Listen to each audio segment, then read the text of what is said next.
There's a trick in photography that can turn ordinary scenes into visually pleasing images and make chaos feel calm and organized. It might not be the most exciting element of composition, but if you're feeling stuck or uninspired, it's a great way to warm up and get back in the game. Why? Because it's quite simple, easy to spot, easy to use. Today, we're talking about symmetry.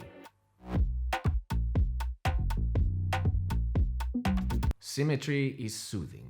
It's clean, meditative, organized, basically the opposite of me.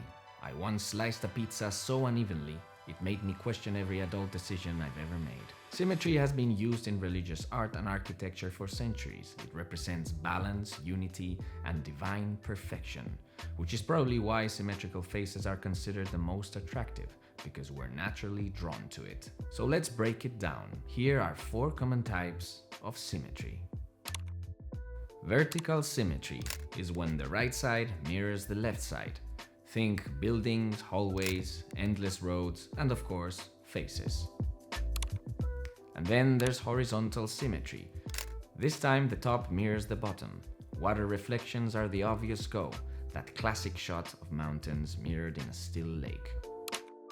Radial symmetry is where everything radiates from a central point. Flowers, spirals, a mandala. I don't really have any examples to show you, so instead I made you a detailed drawing. You're welcome. And finally, translational symmetry. These are patterns repeated across a frame. These windows, for example. So now that we've defined it, let's open the watermelon, as we say in Spain, which means let's discuss a sensitive topic and get messy. It doesn't have to be perfect. I'm not talking about asymmetry. I mean those moments where there is a sense of balance, yet it's not exactly the same. As long as one side sort of mirrors the other, it's symmetry. It is true that in certain occasions, such as architecture, where everything is very defined and precise, you probably want to honor that accuracy. That's fine, but somewhere else, go for it. For example. And then, of course, you can break that symmetry and add a little chaos to what otherwise be a perfect image.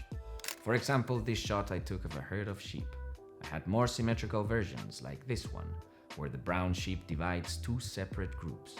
But somehow this one works best, in my opinion, of course. It's true that the sheep looking straight at the camera pulls you in, but we've also broken that balance, and there's more of a story.